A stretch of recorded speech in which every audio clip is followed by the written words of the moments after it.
this is a default, isn't it? Yeah. Yeah, it's updated our computers.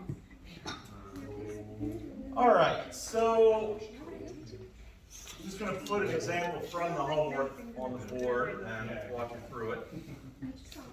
So you can see how this plays out with a hyperbola. It's going to be very, very familiar. It's basically the exact same as the way it plays out with an ellipse. You just end up with a negative in one place. Otherwise, the steps are almost exactly the same.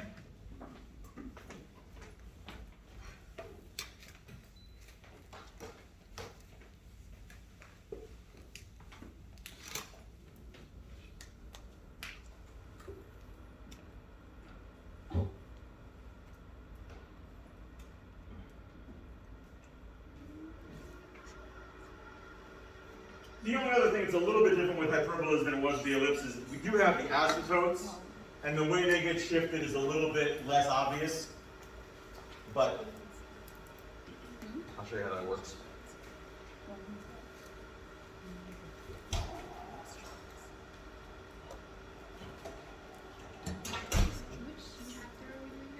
This is section 11.4 still, that's all I've been talking about today. 11.1 was parabolas, 11.2 is ellipses, 11.3 is hyperbolas, and 11.4 is the shifted conics that I've been talking about today. So we got our equation right here.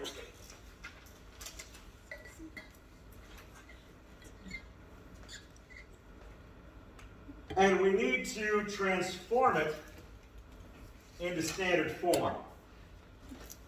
So, what would be some things I might do? I definitely need to move the 16 over to the right. And then I'm going to have to complete the square on x and complete the square on y.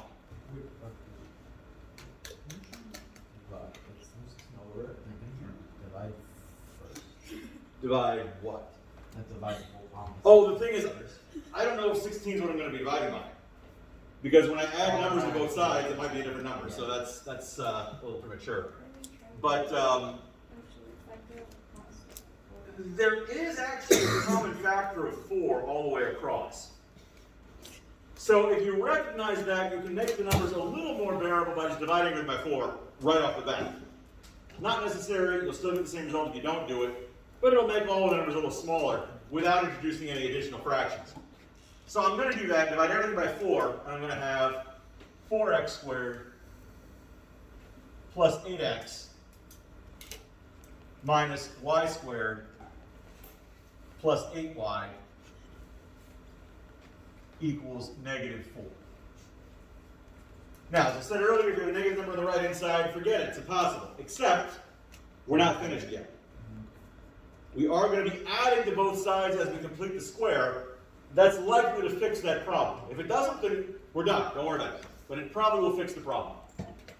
So,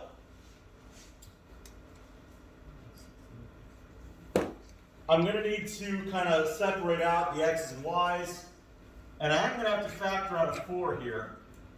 So I have x squared plus 2x plus the first magic number minus what? Y squared minus 8. Y squared minus 8y plus another magic number. You got to be careful with factoring out. Technically, I just factored out a negative 1, so I'd have a y squared on the inside. Sure? Is the numbers, like the magic numbers, still positive even though you factored out the negative thing? Yes and no. The number that I'm adding in here will always be positive because I squared to get there.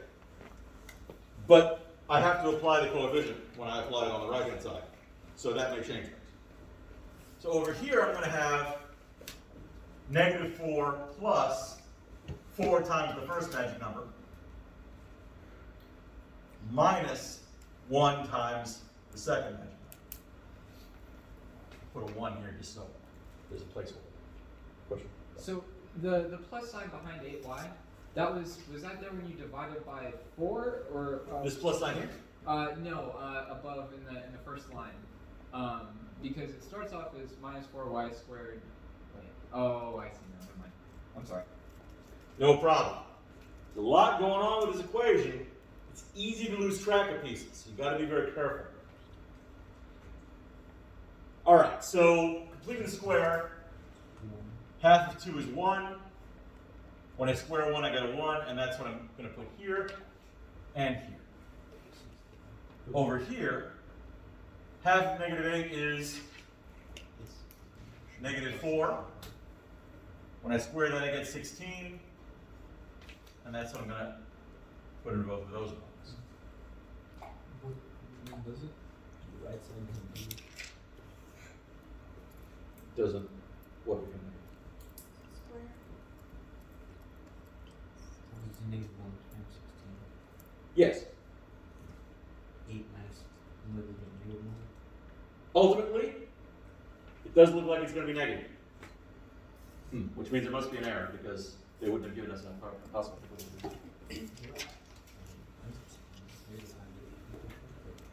Like left. I did. I have a 4. I put the 8 in there. So yeah, 6 is not right.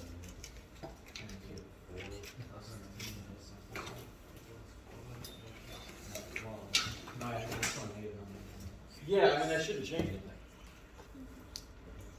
So I must have gone wrong somewhere. What about the 16 and the actual equation? Like 4. It became the 4 when I divided everything by 4. Since it was positive, I had to subtract 4 to get it over here.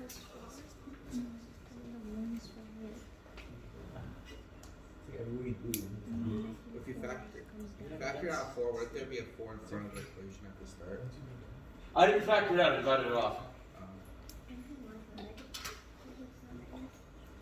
This?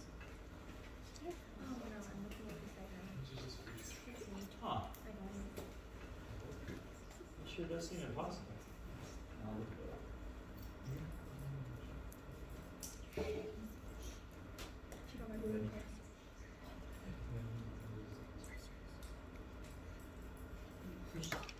Check this one real quick.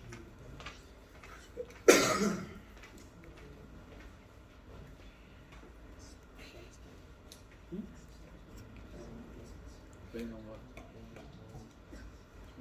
Who's playing? Yeah, I'm with you.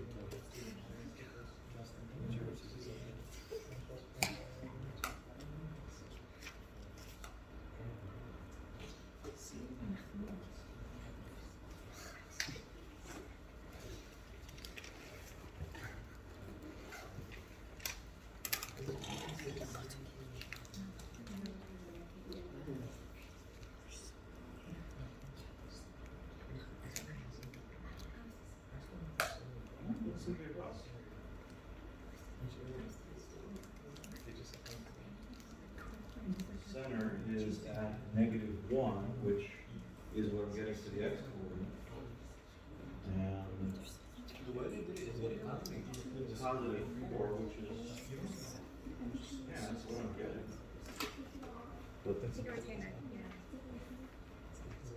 Oh! It's a problem for an ellipse, it's not a problem for hyperbola. I'll explain in a moment. We'll get there. The negative thing on the right-hand side with an ellipse is impossible. With a hyperbola, it just means it's backwards. I'll show you in just a second. So this is going to factor to be 4x plus 1 squared minus, this is going to factor to be y minus 4 squared equals -16. I want to get a 1 on the right-hand side. Divided by 16 is not going to give me a 1 on the right-hand side. Divided by -16, which is not okay if we were dealing with an ellipse. Because if we were dealing with an ellipse, then I'd have a -x squared plus a -y squared equals 1. That doesn't make any sense. But in this case, this one was already negative. It's just going to make this one positive. So I'm looking at a vertical hyperbola. That reversal is an option with a hyperbola. It's not an option with an ellipse.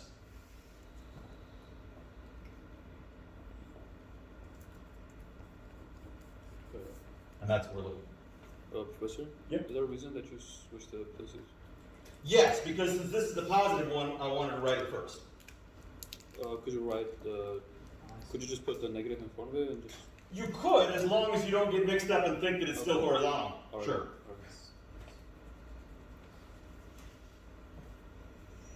All right, back to this.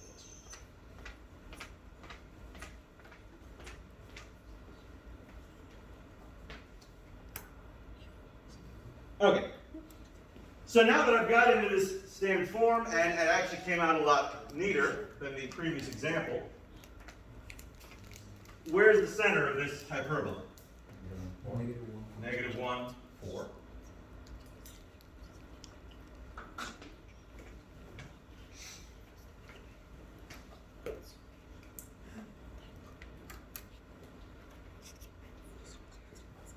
The vertices will be found how? Gotta find P is a property for parabolas. I don't need to do any of that to find the vertices. I will need to do something like that to find the foci. I'll have to find C. But for the vertices, what is the transverse axis of this hyperbola? Is it vertical or horizontal? It's vertical. The transverse axis is vertical. And what is A? 2. A is 4. This is A squared now. This is B squared. We'll need that later as well. But A is 4, B is 2. So, starting from the center, in which direction will I move to locate my vertices?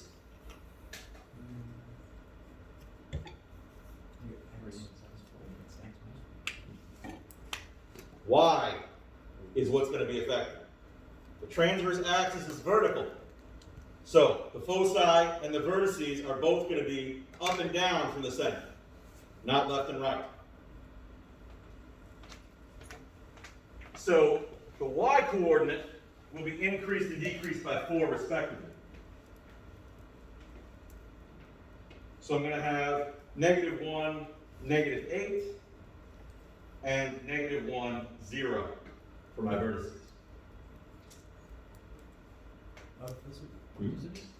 The graph is like, it's like this, right? Uh-huh. So wouldn't it be, like, wouldn't your points be plus your x?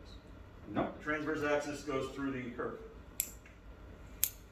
The transverse axis was horizontal, then the points would be add 2, add 2, or subtract 2, so the y value would be the same, and it would be negative. Right, the x values would be +1, -3. Okay, are we good on the vertices? Is that supposed to be 0 and 8? Oh yes, you positive 1%. Yeah. I was thinking it was -1. So 0 is the smaller value, and 8 is the larger value. Because the center is a y value of +4. I was using a value of -4. Question? This is a general question more about hyperbolas and ellipses, but the way the Transverse. transversal axis, is that what it's called? Transverse axis. The transverse axis is determined is if y is positive, right? Yes. Or x is positive. It actually has nothing to do with which denominator is bigger. Which It's is- entirely which one is positive. Which is unlike ellipses. Right. Okay. Because with the ellipse, the minor and major axes are basically the same, since the signs on x squared and y squared are the same. With a hyperbola, because they're opposite, it matters which one is which. Thank you. Okay, now to determine the foci, I have to do something else first. Find C. I need to find the value of C. How do I find the value of C? 16 minus 4? Absolutely. This is not an ellipse. Yes. I'll take 16. Well, 4 squared plus 2 squared.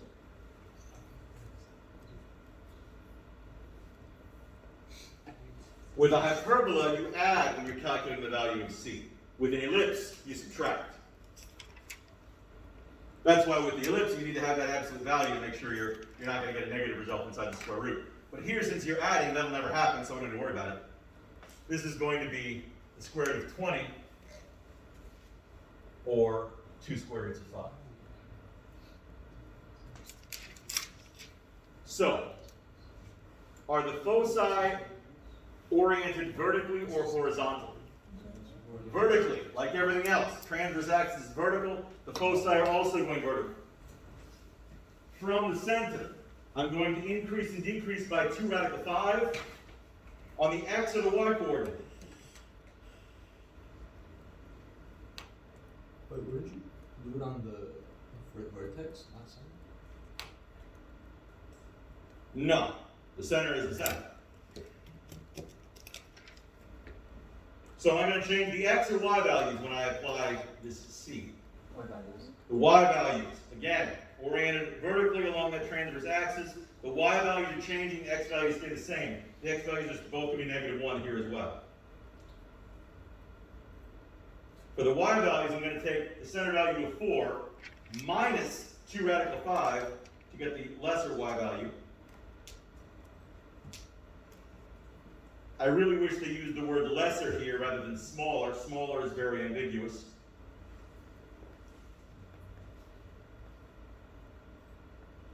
Just for the sake of your own syntactic correctness, if I say that -3 is less than 2, that meaning is clear. Less than means to the left on the number line. If I say -3 is smaller than 2, that's not quite so obvious, because smaller may refer to the magnitude of the absolute value, in which case you have that ambiguity. So I recommend that if you're talking about comparing positive and negative numbers, that you always use the word least or lesser, and not words like smaller or bigger. In any case, I know that's what they meant. So that should work for the foci. The asymptotes are a little trickier, especially because with a box like that, I'm not sure exactly what form they're looking for them in. But typically, we find the asymptotes by the equation y equals, in this case, a was under the y coordinate, so the y terms, so I'm going to say a over bx. However, the asymptotes shift with the rest of the graph. So, I need to apply the same h and k to the asymptotes that I applied to the equation itself. In other words, I would write this as y minus 4 equals plus or minus a over b times x plus 1. So the original formula is the y coefficient over the x coefficient. Yes, rise over run. So this should be simplified, of course, and we know what a and b are, so I don't have to leave those arbitrary in this case. It's y minus 4. Y minus 4 equals plus or minus, a is still 4 and b is still 2, so that's 4 over 2 times x plus 1. In other words, y minus 4 equals plus or minus 2 times x plus 1. At this point, I have to split the equation. The plus or minus isn't going to suffice any further. So, if I have y minus 4 equals -2 x plus 1 for one of my equations, and y minus 4 equals +2 times x plus 1 for the other one, if I simplify this, I'll have y minus 4 equals -2x minus 2, and if I add 4 to both sides, I'll get y equals -2x plus 2. Over here, I'll get y minus 4 equals 2x plus 2, and if I add 4 to both sides, I'll get y equals 2x plus 6. Those are the asymptotes. I'm not sure exactly what form WebAssign is looking, I'm gonna type them in as complete equations and hope that's what they want. Yeah, it says to put as an equation and separate with a comma. Okay. Oh, there we go, yeah, I got it right there. Good call. So, y equals negative 2x plus 2, comma, y equals 2x plus 6.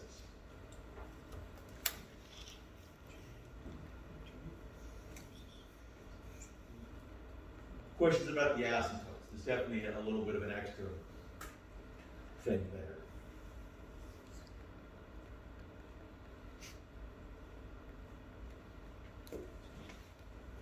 And then we want to describe a graph, but I'm going to do one by hand before I look at their options, because the test, again, will not be multiple choice. So,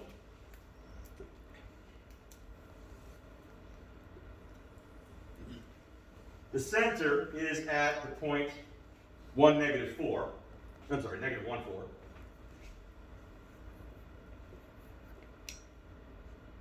About there. The asymptotes, I could graph them by hand by using the transverse axis and B, but since I've already figured out what they are, negative 2x plus 2 is going to be about like that, and positive 2x plus 6 is going to be about like that. Then I need to graph the foci. Well, the foci are at, well, the vertices first. Negative 1, 8. Vertex here, negative 1, 0, vertex here. The foci need to approximate. So if I take 4 minus 2 square roots of 5, I get negative 0.47. So negative 1 is here. Focus will be right about there, really close into the curve. And then likewise up here, if that's 9, the other focus I imagine will be 8.47 about. Right. 8.47. So, just to confirm, 4 plus 2 squares. I mean, you know, symmetry. It does work, so somewhere about there. And the curve, of course, should be bound by the asymptotes.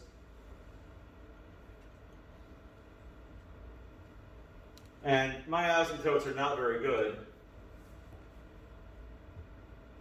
If you use graph paper, it'll look a lot better. But our curve should look something like that. And it shouldn't be too hard to figure out which of the multiple choices correspond with that curve.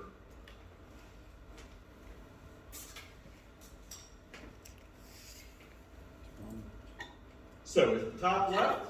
Is this the correct curve? No. Certainly not. Is this the correct curve? Maybe. Looks like it certainly could be. How about this one? No. How about this one? No. Probably not.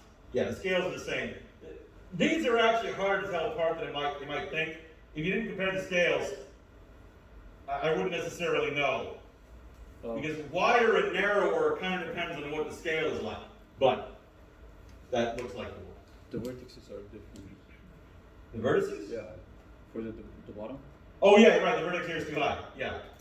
The vertex is supposed to be on the x-axis and this one is not. So that's definitely a giveaway. Alright, I think that's everything. Let's see how we do. Everything is wrong. Alright, everything looks good. Professor, can you say Desmos graph? The Desmos graph? Sure.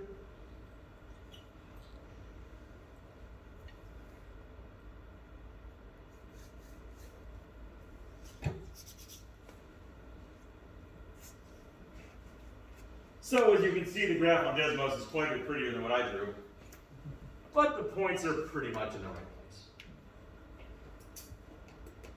Can you show asymptotes on Desmos? Yeah, sure.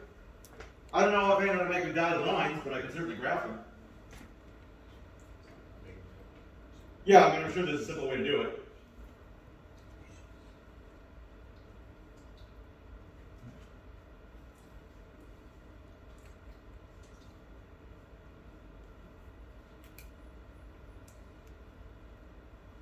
And when you zoom out more, you can more clearly see how the curves approach the asymptote. If you look at a hyperbola and you zoom out far enough, it'll just look like crossing lines. And that's true even when I took the asymptotes off. If I zoom this hyperbola out that far and then I take the asymptotes off, that's still what it looks like. You can only tell that those are two curves that don't meet if you look a little closer. Because, and this is something you learn early in your calculus career, an asymptote is a kind of limit, which is to say, as the values of the variable increase in any particular direction, the value of the other variable tends toward the asymptote. When you look for really small values of the variable, like in the middle here, they don't look the same. But for really large values of the variable, when you zoom out, the distinction between the curve and the asymptote disappears. But you'll learn a lot more about limits in the fall. Limits are kind of a big deal, by the way. When you first are learning about limits early on in calculus, they're not pleasant at first. And there'll be a certain inclination for many of you to be like, I'm not going to have to use it the whole time, right? In calculus, literally everything you do is a limit. Everything. Derivatives, antiderivatives, power series, everything. All limits throughout calculus. Calculus is basically the study of limits. So, hit limits really hard as soon as they're introduced. Make sure you understand them thoroughly. It'll really help you out in the rest of calculus. A lot of the stuff in calculus you do, you don't necessarily have to think about the limit every single time, but it's always there. Anyway, that's the topic for next semester. Question? For this problem, why didn't we use the formula of rise over run, and why did we use that formula? This is rise over run. What is it minus 4? Like the y minus 4, and we got an equation. Oh, I have to offset. Just like an offset here. Because there's a- Right. When the center shifts, the asymptotes shift along with it.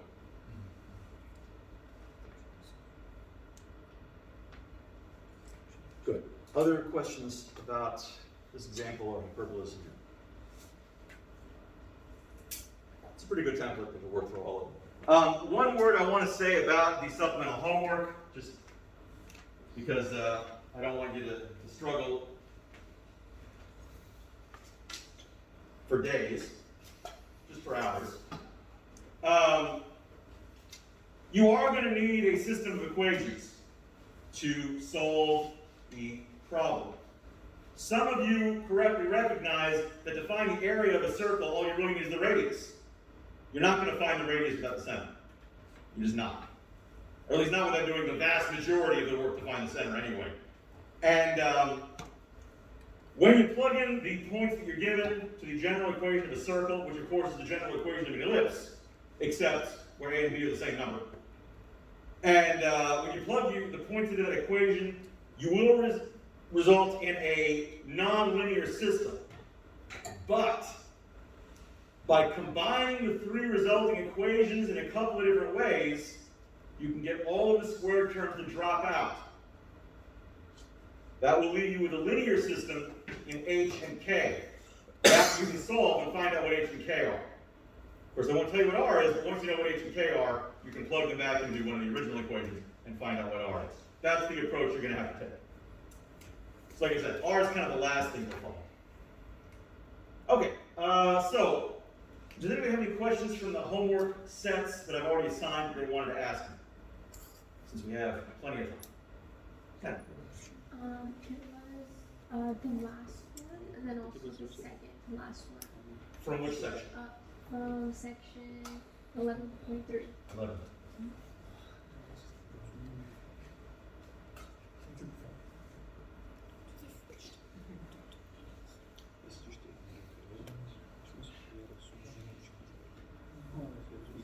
Okay. So we're going to be working backwards here. I want to find an equation for a hyperbola that satisfies the given conditions. Now this is section 11.3, which means I know it's centered at 0, 0. That takes some of the work out.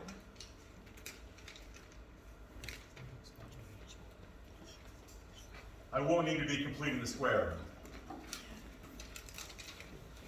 So, if the foci are at plus or minus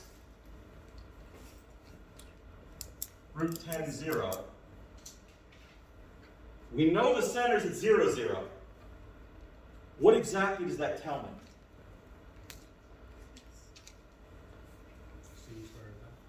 C is the square root of 10.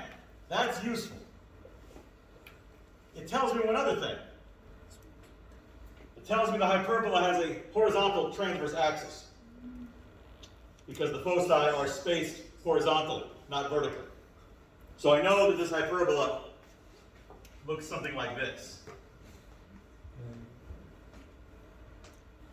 Now, C is the square root of a squared plus b squared. It follows that 10 is equal to a squared plus b squared. That doesn't tell me what a or g are because there's too many unknowns. But I'll need that later, so I'm just going to put a circle around that. We'll come back.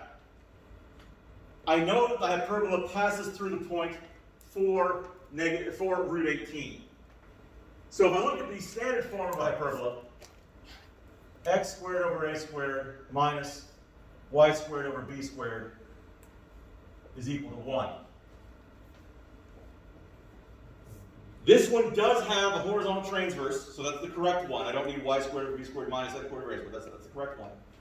If I plug those points in for x and for y,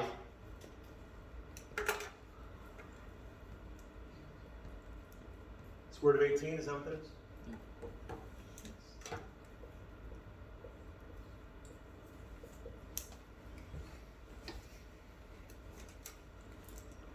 I have an equation involving a and b, and I still don't know what a and b are. But now I have two independent equations involving a and b. In other words, a system. This is a system of quadratic equations in a and b. Substitution might work. I definitely want to juggle this a little bit to get something a little prettier. But, yeah, I can definitely combine these equations to get where I want to be. So this is equivalent to 16 over a squared minus 18 over b squared equals 1. Actually, they're not quadratic. That one's rational. If they were quadratic, I could do substitution. Probably do substitution anyway. Here's what I'm going to do. I'm going to subtract b squared from both sides of this equation. Say a squared equals 10 minus b squared.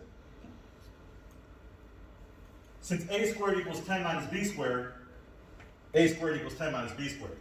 I can now say 16 over 10 minus b squared minus 18 over b squared is equal to 1.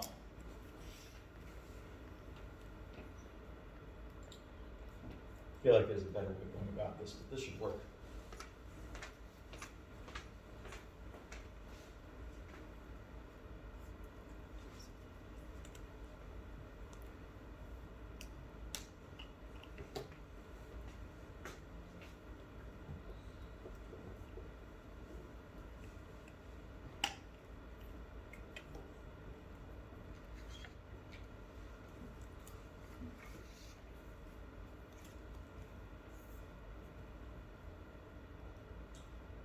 If I multiply both sides by both denominators, I'll end up with 16b squared minus 180 minus 18b squared is equal to b squared times 10 minus b squared. 16 minus 18, of course, is negative 2b squared minus 180. Here, if I distribute, I get 10b squared minus b to the 4th. So if I add b to the 4th to both sides, subtract 10b squared from both sides, I'll end up with b to the fourth minus 12b squared minus 180 equals 0. So, in factor that, let's see, 180.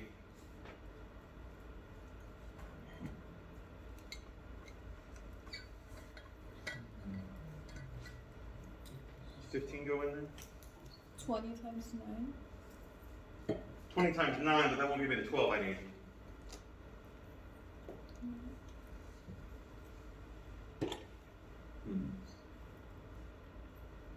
Wait, Professor, shouldn't the 18b squared be positive?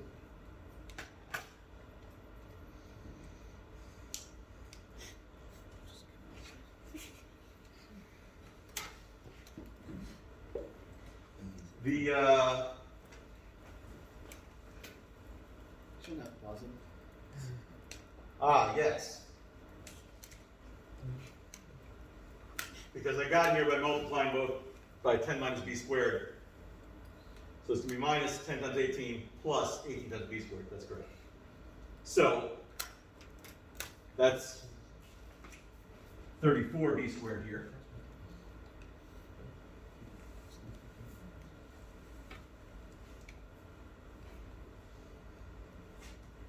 And then if I subtract 10b squared from both sides, I'll have plus 24b squared.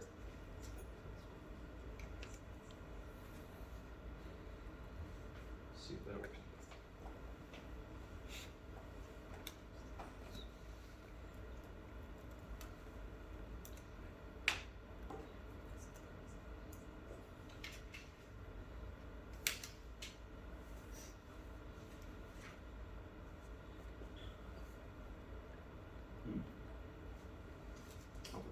It's mine.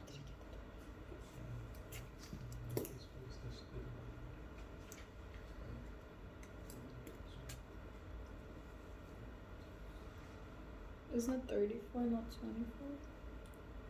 24? I had to subtract 10b squared from both sides.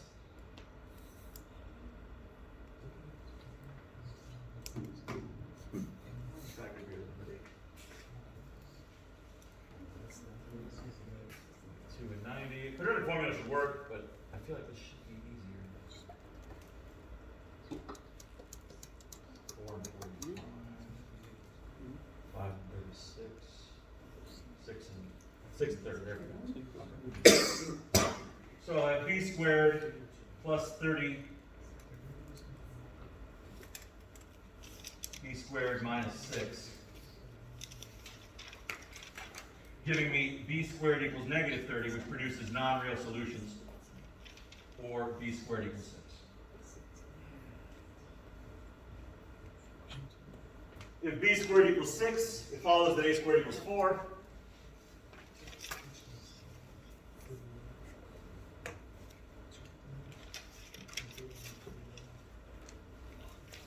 And so my equation should be x squared over 4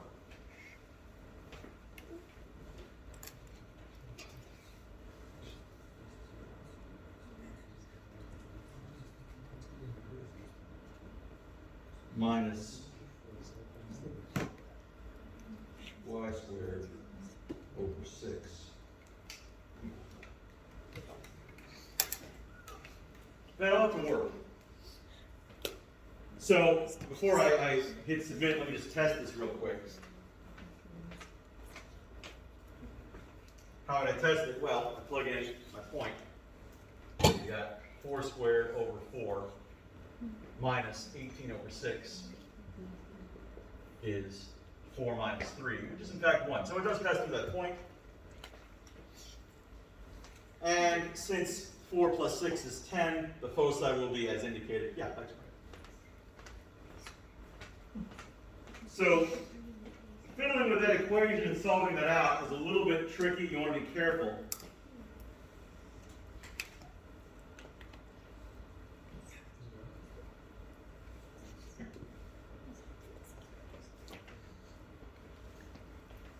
But it's another good demonstration of how, when you're trying to solve for multiple unknowns, you need a system. You need a system of equations to solve for multiple unknowns.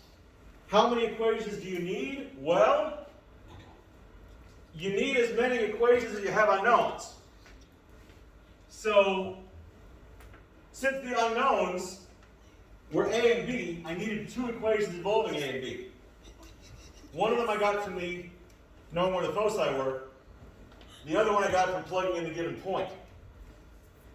Now, once you have your system, solving it can be awkward because you have to figure out a way to either eliminate a variable by adding them together, which would have been nice, but I didn't see a way to make that happen here, or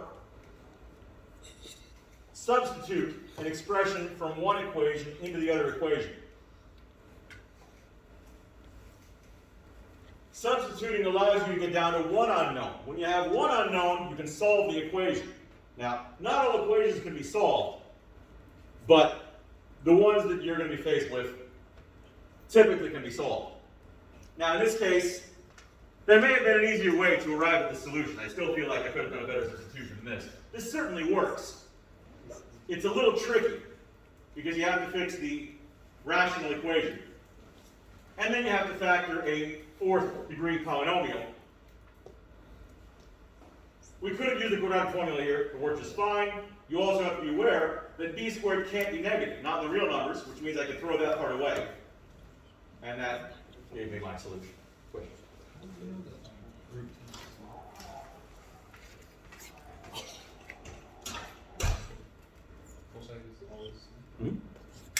Well, I should say the foci are offset from the center by c. In this case, the center was 0, 0. So the foci were offset by root 10, and that was c. But why not negative? Or is it the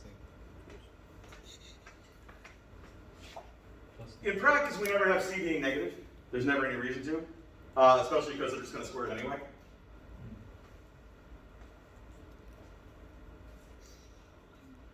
I mean, technically, c is both positive and negative. That's why we have those two foci.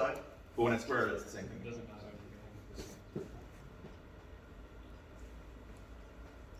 Is there a deal where that's at the center, or is it just you assuming that's at the center? I knew it was section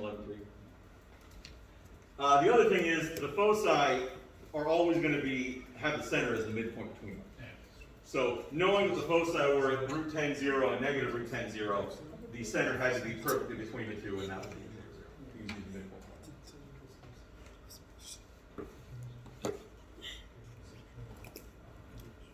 Good. Other questions about this thing?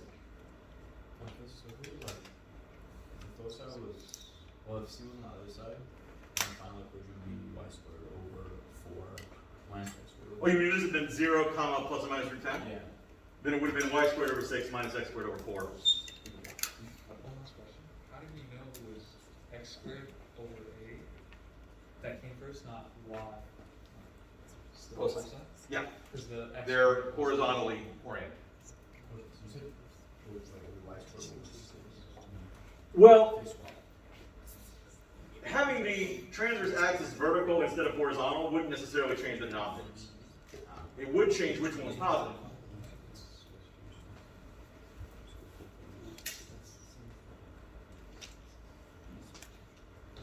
Of course, it would also pass through at different points, most likely.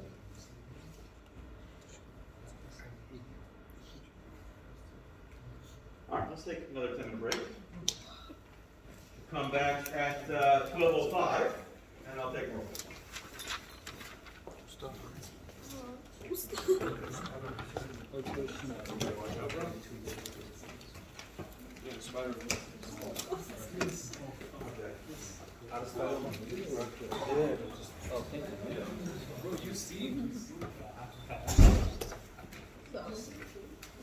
I think it's on the box.